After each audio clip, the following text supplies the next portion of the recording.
Welcome back, everyone, to the University of Arizona Mining Law Summit. At this portion of the summit, I'm delighted to introduce you to Amy Boulanger. My name is Christy Disney Bruckner. I'm the Executive Director of Sustainable Development Strategies Group, and co-facilitating with me today is Ashley Smith Roberts, Senior Director of SDSG. And today we're talking with Amy Boulanger, who is the Executive Director of the Initiative for Responsible Mining Assurance. Amy has worked on mining issues for more than 20 years with substantial experience supporting communities who are directly affected by mining, as well as working with mining communities to optimize sustainable development benefits of the mining sector. She has served as IRMA's leadership since 2012, bringing to the initiative her experience working across stakeholder groups to help advance common goals. Thanks for having me, Christy. Really appreciate the chance to talk with you and Ashley here today. Yes, thanks for joining us. Great. So Amy, thank you so much for being with us today. And just to get this interview started, can you give us a brief overview of IRMA's objectives and how the initiative works to advance those objectives, including through the IRMA standard for responsible mining assurance? Yes, thank you, Ashley, and thanks, Christy. So I'm going to share my screen to answer this first set of questions so I can just show you a bit more about IRMA and how it works. And then I'll pop this off as we converse more. But so IRMA is the Initiative for Responsible Mining Assurance, and it's fundamentally two things working together. So it is a standard for responsible mining, which is a shared definition across stakeholder groups of what does best practice look like in mining, and that's best practice across a diverse set of 26 different topics. It's comprehensive then. It's meant, instead of trading some issues off of one another, to bring under one house a range of what is described as responsible practices in mining, and then also an independent third-party way to evaluate a mine's performance against that standard. So where auditors can come in and look at how a company performs using both a desk review of materials submitted by the mine, but then also a visit to the site with input from stakeholders and rights holders, mine workers, community residents, indigenous peoples, if they're there. And when I keep talking about this idea of a shared definition or of multi-stakeholderism, what we're talking about are the 5 stakeholder sectors that govern IRMA. This includes mining companies, companies who purchase mined materials like jewelers, electronics makers, car companies, the NGOs, not-for-profit organizations, both social and environmental justice, organized labor representing mine workers, and then mining affected communities. And so each of these 5 houses of IRMA have 2 seats on the board. And they agree to work together as they set the standard of IRMA or the rules for auditing and how the system works. They agree to work together by consensus wherever they can. They can vote, but anytime there's 2 no votes from a single house, that serves as a block. It's because IRMA really is about not leaving a house behind and about creating value for all stakeholder sectors and forwarding more responsible mining practices globally. And so, Ashley, you asked about the standard, and this is the list of chapters that are there. It's the 26 chapters that include environmental and social responsibility, also issues of business integrity, and the planning for positive legacies, what happens with reclamation and closure and when a mine is no longer there, and how is a community dealing with their economic opportunities and moving on from a mine's legacy. So as you can see, it's a broad range of issues. Again, as I said at the beginning, it's really meant to create a more comprehensive sense of what is responsible mining. So we're not talking about worker health and safety or clean water. We're not talking about Indigenous people's rights or biodiversity, but bringing those different metrics under one house. And it will certainly be true with many mines. They'll have some areas where their performance is stronger than others, and we encourage mines to contextualize why they have those strengths or challenge areas, but it has a more transparent conversation around how mines are performing. So again, it applies to all mined materials except for the energy fuel sector. So we're not doing oil and gas or thermal coal or uranium, but otherwise it can be used equally for copper or tin or gold or diamonds, cobalt or lithium, a range of materials, iron ore, that are of concern and interest to people today, anywhere on the planet, with assessment that's both reviewing a mine's documents, but the assessment of the mine is at the mine site level, which is important to mining affected communities who are aware that they carry the greatest level of the impact. So we're assessing not just at the company level, but at the mine site level. And certification is at a best practice level, but mines at any level of performance are welcomed in. And Ashley, I don't know if I should pause there or if you would like me just to talk about what the achievement level in IRMA is. Yeah, I think that if you want to go ahead and talk about the achievement levels, that would be a great next step. Okay, so I'll just fill this in and hand back to you. But so certification in IRMA is the top level. That would be that IRMA 100s that's there, where mines are able to meet all of the requirements relevant at their site. And when I say relevant, you know, we have a chapter on cyanide, and some mines aren't using cyanide in their processing. Of course, then that's not relevant. But otherwise, we consider most of the chapters to be relevant for all, whether that's protecting water resources or how a community is engaged by their company. So the levels below IRMA 100 are this IRMA 50 and 75 and IRMA transparency.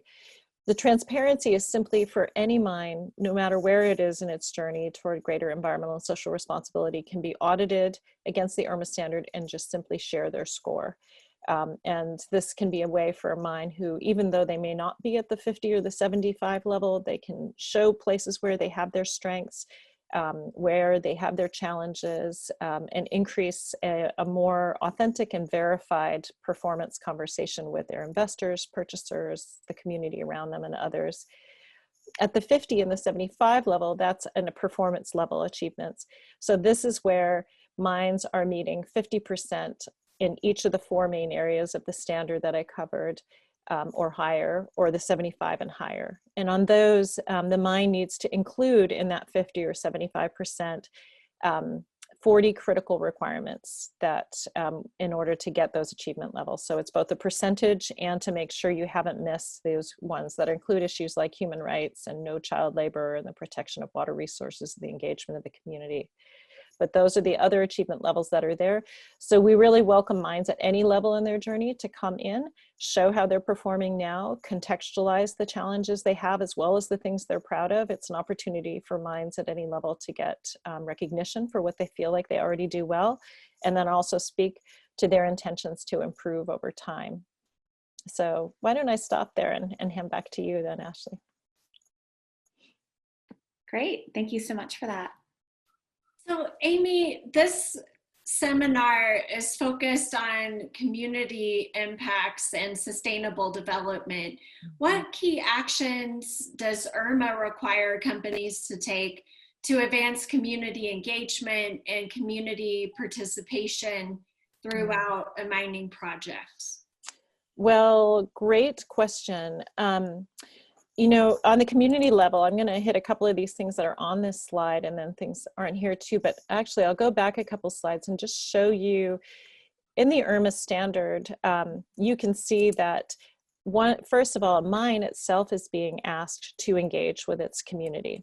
So that's why when you see this, some of these chapters, you've got community health and safety, or you've got stakeholder engagement under business integrity, or Indigenous people's rights. So the idea of is that a mine itself should have its own engagement with a community over time. And then that's part of what auditors are assessing, is the mine's engagement.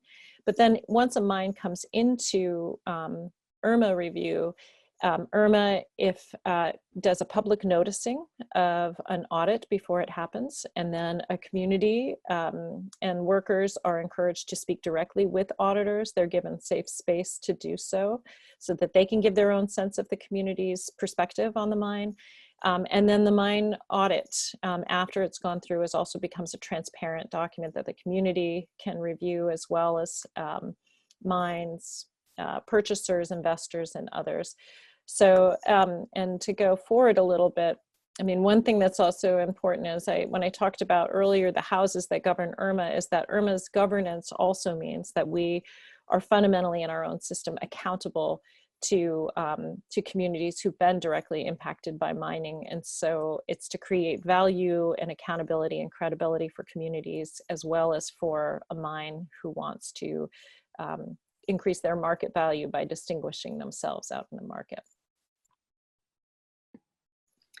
Great. Thank you so much for that, Amy. And speaking of communities, what special considerations does the IRMA standard require for Indigenous communities? IRMA currently has one of the most comprehensive standards when it comes to Indigenous populations. And can you tell us more about that? Yeah, so IRMA has a chapter that's on two chapters, one that's on cultural heritage and speaks to the protection of cultural heritage, and then a separate chapter that's on Indigenous peoples' free, prior, and informed consent. It does use the word consent, and it says that for a mine to reach an IRMA achievement level, they should have the consent of the Indigenous community in which they're operating. That free, prior, and informed consent is also considered one of IRMA's 40 critical requirements. So even if you want the 50 or the 75 level in IRMA, you should demonstrate that you do have that consent. Now, for mines operating in places where they do not have the consent of an Indigenous community where they're based, they can, of course, still engage in IRMA and step into the IRMA transparency level. They can show perhaps they exceed by percentage 50 or 75 in an average, but we still, for us to transfer an achievement level at that level, we ask that they meet an Indigenous people's consent in their community, that fundamentally they should be working in a community which consents for them to be there and has supported their operations. I guess one more thing I'll say about that too is we recognize that's a dynamic process. I mean, first of all, we know that there may be mines that have operated for years, sometimes decades, and they did not come in with the prior consent of their community. But some of those mines may have since then worked with greater awareness and sensitivity to build that relationship and may now have consent. So we say for existing mines who didn't have that, if you can demonstrate that you have now achieved that consent and that you've worked to create a relationship with that community where they do feel they've been consented with and they are in support, the mine can do that. And it also says that that's a dynamic experience for the years forward to come, that consent is not a one-time agreement, and that as a mine changes, as impacts may grow, or as the site may expand and things change, that consent is something that needs to be an active process that's renegotiated with an Indigenous community. Great, thank you. Mm-hmm. IRMA is working to advance contributions of the mining sector to sustainable development, including the United Nations Sustainable Development Goals. Mm-hmm. What do you see as key areas where mining can make a much greater positive impact in advancing the SDGs than what we currently see in the world today? Well, that's a great question, and I'd love to turn that question back to you as well, Christy, because I know that you and Ashley are experts in the UN Sustainable Development Goals. But so I'll take your question in good faith and answer it, but then I'd love to hear what you both have to say about that as well. But certainly, you know, a lot of the focus tends to be, and the talk has been around alleviating poverty and benefit sharing with communities. But what we're really looking at as well, and especially looking into a climate stressed world, in the future is the kinds of things where environmental issues and social issues overlap and are clearly integrated. So the protection of water resources and water and waste produced by mines, whether it's the dewatering, the removal of water, or contamination of water resources, can be some of the greatest impacts. And while they're viewed as environmental issues, they're frequently also human rights issues. A community's drinking water or fresh water that's not used as drinking water today, but may in the years ahead become what's relied on for drinking water sources, or may be sources for fisheries and critical food sources. I mean, these are places where mining being done differently moving forward than it's been done in the past are key ways that we can meet UN SDGs as well with these. I mean, one thing that's really beautiful about the SDGs is their aspirational high level of expectation to reach toward. They're not dumbing down, they're really asking for things like no hunger, and the idea of how cross-sectional they are. The IRMA standard to that end too, at the end of each of those 26 chapters, cross-references to others. So for example, community engagement is cross-referenced in almost all other chapters. So the water chapter doesn't sit separate from how you engage with your community.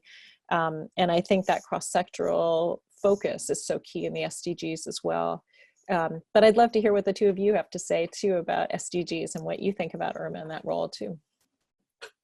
Absolutely. I think, looking at the cross-sector approach as well that we see in the IRMA standard, gender equality is another approach that is really weaved throughout the IRMA standard in a way that helps the standard be aligned with the Sustainable Development Goal and Goal 5 of gender equality.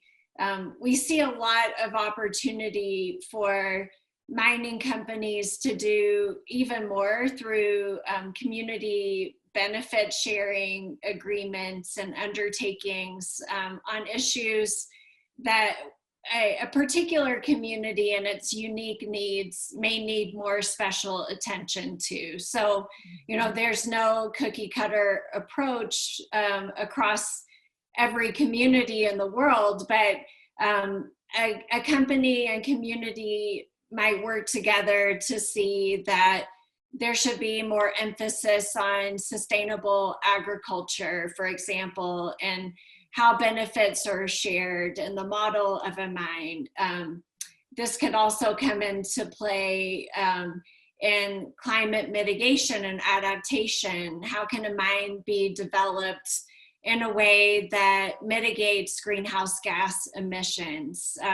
What types of infrastructure will help not only alleviate risk due to climate impacts, but also help communities be more resilient to those impacts in a way that will sustain a temporary or permanent mine closures? But there's so many opportunities for mining companies to advance the SDGs, and we see that this is really imperative in a time when minerals and mine materials are greatly needed for the green energy transition. Mm-hmm. Ashley, anything you would like to add to that response? Yes, I'd just like to confirm that energy, I think, is a really important place where mines could have an amazing impact on the UN SDGs. Mines are often very energy intensive operations, so even putting in place and implementing standards so that energy efficiency is increased, or a greater amount of energy is able to incorporate renewables, if that makes sense for that specific mine project. Things like that, I think, are really important, and a way that mines can start thinking about how they can contribute to sustainable development. And then I think also to Amy's earlier point, just the fact that the UN SDGs do bring in so much work around cross-sector alliances and multi-stakeholder partnerships.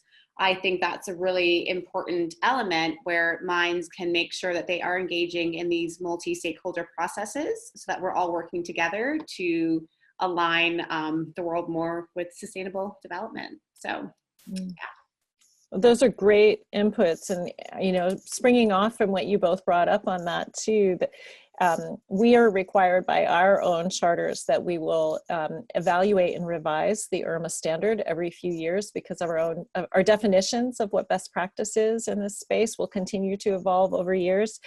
And as the first mines are just now being audited against the IRMA standard, we're learning a lot from them and from the communities that they're in and their workers about our own metrics and how can we improve.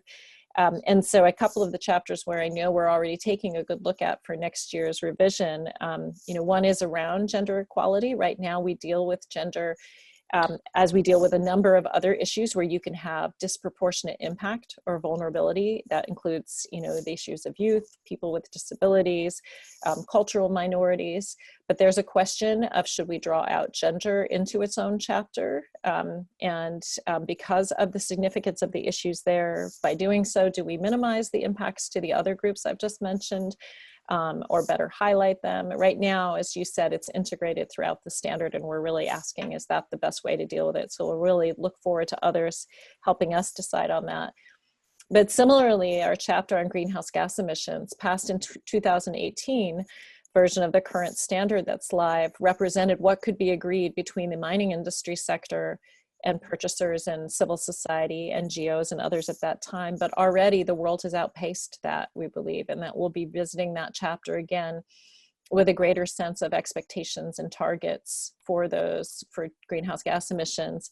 And what's expected at mine sites is increasingly even more mining companies are making their commitments to carbon neutrality and greener energy sources and greater efficiency and conservation of energy on site. So I think it's a really exciting and dynamic space as we even redefine best practice. So that's great, Amy. I love hearing that the standard continues to evolve as you guys learn more about best practices and as the world just continues to evolve with mining and sustainable development. So thank you for sharing that. So speaking about this issue of sustainable development and the other issue that may be on everyone else's mind at this point in time with COVID-19. Mm-hmm. So some may see these great ideas around advancing sustainable development through the mining sector as possibly being on hold due to the COVID-19 pandemic. Do you agree? Have you seen or heard any conversations around this? Well, I mean, the issue of COVID-19 crosses so many different aspects of the work that we're doing in this topic. So, everything from you have places where you have indigenous communities saying, which have fly-in, fly-out mines and mine working staff who said, look, we don't want outsiders coming in right now. We've had, a history of centuries of imported illness and disease from outsiders coming in. And so we don't want that.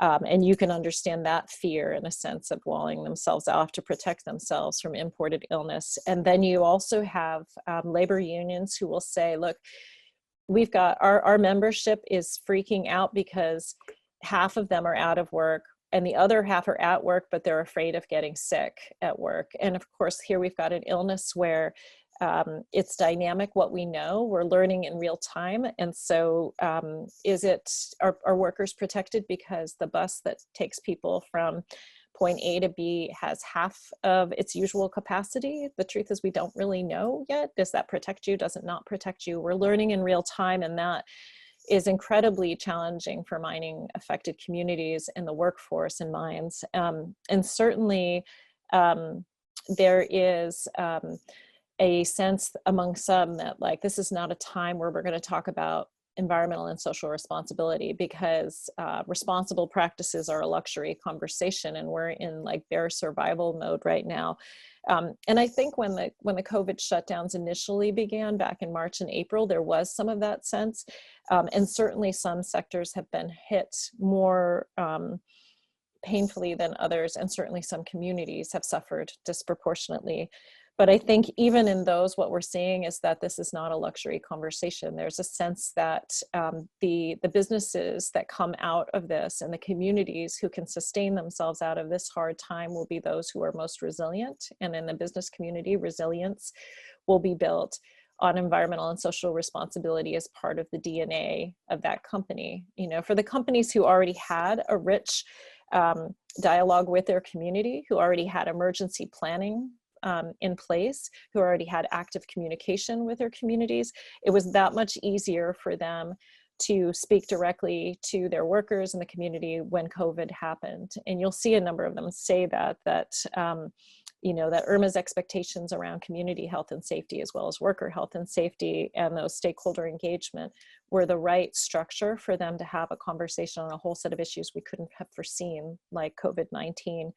So I think what we've seen is, and rather than, while there may have been initially a retrenchment and a backing off of commitments, is a re-engagement and a greater sense of responsibility, and not just for mining companies or the communities they're in, but also for purchasers, that the people who are making the cars we drive or the phones we use, you know, jewelry, have said, look, this is going to be direct to our expectation. We're making a commitment going forward that everything we do is going to be about responsible sourcing in a broader sense of what that means. Mm-hmm. Yes, I think you're right about that, Amy. Your point about resilience really speaks out as well. And going along with this, what do you see as opportunities that we can leverage in this moment? You've already mentioned some of them, but how do we take advantage of this time as stakeholders to work to rebuild these economies toward a brighter future? Well, a few thoughts I have on that. I mean, one is to make really clear the ask, you know, is that for the people who make, as I mentioned, those purchasers of mine materials who make cars, buildings, jewelry, electronics, is that they need to make a really clear ask to the mining sector for what they want, and that they want the choice to buy materials which have been mined or sourced using best practices. Some of the mining industry will say, look, IRMA asks a lot. It's comprehensive, it's rigorous. Do we need to do all that? Does the market care? Because we're really going to have to invest in making those improvements and those additional pieces. And we don't know, does the market really care, or is it giving lip service to this? So I think purchasers need to be very clear they do care. For example, BMW right now is putting out to all of their suppliers, whether it's tier one, the people who sell them the bolts and sheet metal, or to mining companies broadly who mine the materials they use, whether that's iron ore or copper, others. We want mines that are audited against IRMA. Others need to make a really clear ask like that, so that the mining industry gets that really clear sense.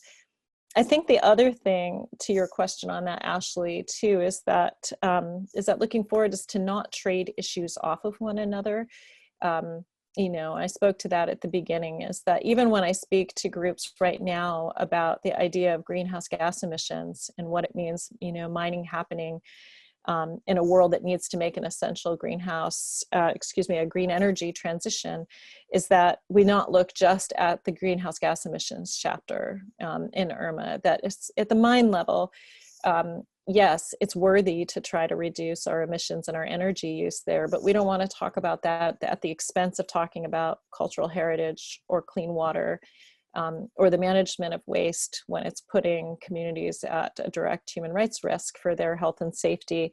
And we can be that way. We can get to a place where we get kind of a tunnel vision, and we're talking only about child labor, or now we're talking only about mine waste and tailings, or we're talking only about greenhouse gas emissions. Is that this comprehensive sense, because they are so interrelated, is important. I mean, of course, at some sites, some issues are going to be more important than another. A community may have much greater concerns over blowing dust in that community than over noise, and that's absolutely fine.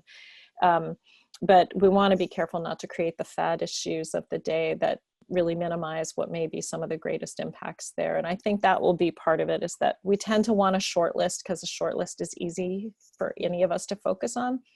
But it's a time for recognizing that we're in such an interconnected world. We need a comprehensive look at environmental and social responsibility. Great points. Thank you, Amy. Amy, as I noted in your introduction, you've been working in the mining sector across stakeholder groups for over 20 years. How have you seen community impacts and benefits associated with mining evolve over that time period? Well, I wish I could say I saw more evolution. I've seen more consistency than I've seen evolution, and that's too bad. Because there's a lot of broken trust between mining companies and communities and NGOs, and arguably it's some of the greatest chasm between the private sector and an affected community and NGO sector. Now, of course, this was true in others. We had these challenge points between the forestry sector and in agriculture, and change has come to these places. It's come to seafood and the garment sector, and it was later to come to mining. And I think that's in part because a lot of the world doesn't understand mining. It tends to happen far from urban centers. Sometimes it's literally underground and in the dark, right? And many people are increasingly aware of, where does their food come from, their power, but they may not be as fluent in where do their mine materials come from. And I think that's frustrating for all of those stakeholder groups, right? It's frustrating to be a mining company thinking nobody understands what you do. It's frustrating thinking that your critics, aren't recognizing they're using their materials every day. It's frustrating for mining communities to feel like the world doesn't understand that it's not done with a pick and shovel most of the time, and that industrial scale mining may leave, centuries of an impact behind for them, after a 20 or a 30-year mine life. So, but I think that's changing right now. I think maybe even in the last 5 years, what didn't change that much in 20 years, in the last 5 it has. And in part that may be because even as the world has accelerated forward with a lot of innovation and new practices, we've also had some of our most heartbreaking mine disasters. Even in the last 5 years, we lost 270 lives in Brazil from a mine waste tailing spill last year, and before in Brazil only a few years earlier in a similar situation, a similar mine waste collapse in British Columbia that sent waste into a salmon-bearing stream where First Nations people felt that their heritage was deeply impacted. And so I think there is a reckoning moment that we're all feeling. I think the truth is that there are few people who really know how are we going to deal with mine waste going forward, but all mines are on it now. And I think that this moment that says, look, as long as we are all going to use these materials, and as long as there's a press for increasing demand for some of these materials that go into wind turbines, solar panels, electric batteries, that we better figure these issues out so that we don't undermine the importance of a green energy transition at the top of our supply chain. The solar sector and those others who are part of green energy transition understand supply chains, and they understand the fact that you need to do full cost accounting or a life cycle analysis, and that raw materials are part of that. So I think that opportunity is actually right now for a shifting, and certainly local communities are going to demand it because they look at past broken promises and are not going to make it easy to do permitting without a completely new paradigm. Great. Thank you so much, Amy. And as we wrap up this session, is there anything else at all about IRMA that you'd like to share? Whether that's talking about the benefits for mining companies to become engaged with IRMA, or key market drivers for responsible business practices, or anything else. What else would you like to share about IRMA in these last few moments? Well, I think two things I'd like to bring up are is that from a supply chain perspective, is that obviously, we're talking about at the mine level, and almost none of us, certainly the three of us here and most consumers don't buy directly from the mine. Even the people who are making your cars or your jewelry are frequently not buying direct from the mine.